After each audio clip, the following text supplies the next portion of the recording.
కావట్లేదు. ఇప్పుడు ఏంటంటే అమ్మాయిల అమ్మా నాన్నలకు అత్యాశ ఎక్కువైపోయింది. మెయిన్ ఏంటంటే అత్యాశ ఏంటంటే డబ్బు, ప్రాపర్టీస్.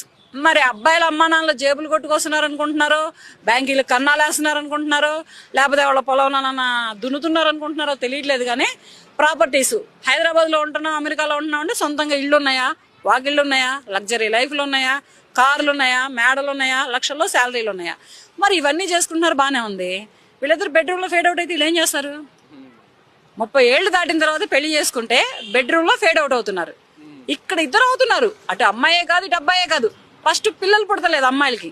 మెయిన్ ప్రాబ్లం ఎక్కడ వస్తుందంటే ఇప్పుడు తింటున్న జంక్ ఫుడ్లే కానీ, తిరుగుతున్న పొల్యూషన్సే కానీ, తీసుకుంటున్న టెన్షన్సే కానీ, దేనికైనా కానీ మెయిన్ అమ్మాయిలలో పిల్లల విషయంలో ఫేడ్ అవుట్ అవుతున్నారు. పిల్లలు పుడతలేదు.